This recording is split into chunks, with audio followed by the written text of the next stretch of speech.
A is the owner, B is you. When I say you, do I mean you personally? No. I mean your S Corp or LLC. Okay? And C is another investor.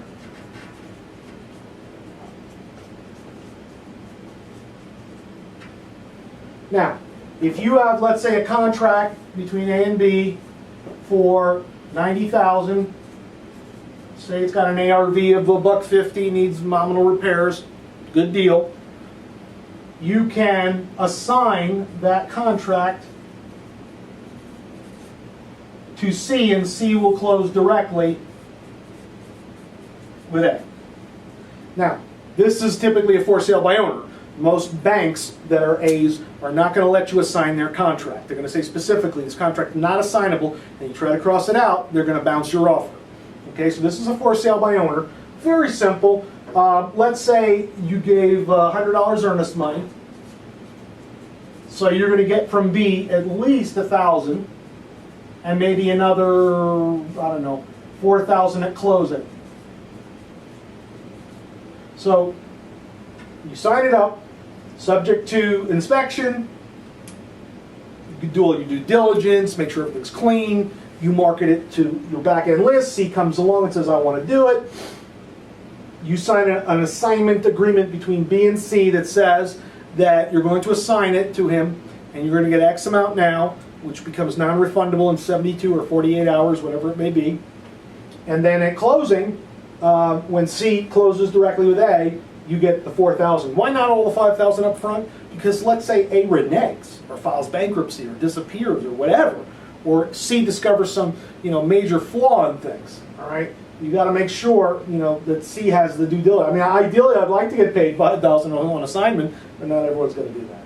All right, that's pretty simple. And by the way, I would do this at a regular closing place: attorney, title company, escrow company, whatever. Title search, title policy. Make sure it's all clean. And by the way, there's a deal between A and B. It could be for cash, lowball cash. It could be terms, something creative financing subject to owner carry, whatever. That deal, as is just assigned to the benefit of C, and C lives with the terms of that agreement, okay, and pays you an assignment fee. That's a pretty simple deal, okay? So you have a purchase contract, A to B. You have an assignment agreement, which is in my forms.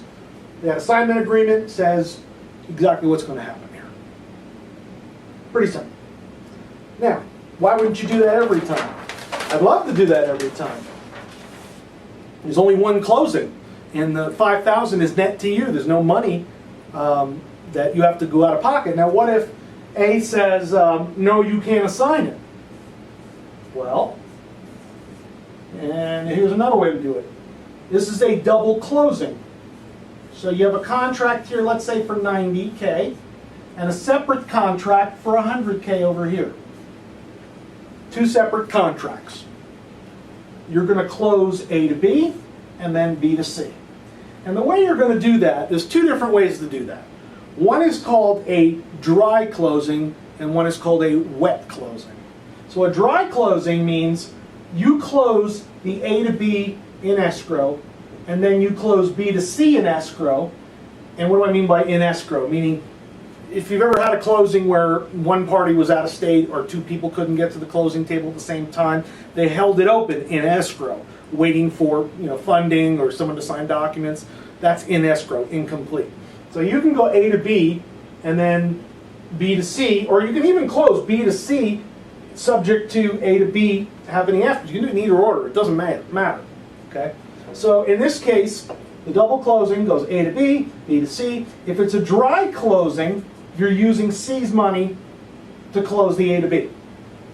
Okay? So the escrow or title company collects the money from C in escrow and then does the A to B closing or whatever order, uses the $100,000 here, pays 90 of it here, and then the 10 goes to B. Okay?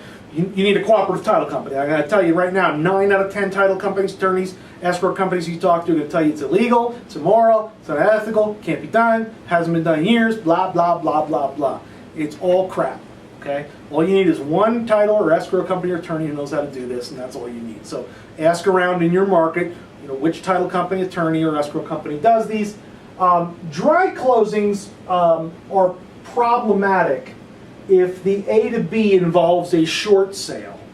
So if you're going to short, A is like a MLS listed property with an individual who's getting the approval of his bank to short it, then the approval letter from the bank is going to say you can't reassign, resell, transfer, or whatever within 90 days. And so you can't do a back-to-back dry closing. But if it's a for sale by owner or a bank, usually it's not a problem. Now, the other type of closing, which nobody has a problem with these, wet closings. Wet closing means B is coming in with cash. So he's going to come in with his own cash, or maybe cash that he borrowed from a hard money lender, and he's going to buy the property for $90,000, and then a day later, an hour later, a week later, whatever, he's going to sell it to C, pay off the hard money loan, get his money back, and make his profit. Make sense? The only challenge with this, and there are lenders who will fund, they're called transactional funders or flash cash or something like that. What they do is they'll fund to make your closing wet, and they'll do like an hour back-to-back closing. So you go A to B at 1 o'clock, they'll fund that, and then B to C at 2 o'clock, and then C's money pays off that loan, and they'll charge you generally about 2 to 3% of the loan, or 2 to 3 points as a fee. Now, in this case, the $90,000, 3% is upwards of $3,000. So you got $3,000 and fees for the loan to make it wet. Okay? Now, you're buying and selling. You got a title policy on one end, you got closing costs, half on this side, half on this side. Let's say that's another $3,000. What are you netting? Well, if it's $10,000 net between the 90 and the 100, you're only netting $4K, which is not bad, but still a lot of brain damage considering what you're ending up with here. All right, and if you've got you're in a state which has high transfer tax, forget it. 3% transfer tax is $3,000. You end up with nothing. So it doesn't work very well. Wet closings don't work very well unless there's a big spread. It's got to be at least $10,000 to $15,000 spread to make it worth your while, and that's typically, again, a short sale. You don't have a problem doing a short sale where if the bank says you can't resell it for 30 days, then the money sits there for 30 days and then you resell or reclose. Does that make sense? Or if there just happens to be a good spread between a bank-owned property that you bought and a back-end buyer where you can mark it up 10 or 15 grand and there's no transfer tax in your state or in your county, workable. But if the margin is 90 to 95 and it costs you $6,000 to do it, you're losing $1,000. It doesn't work at all.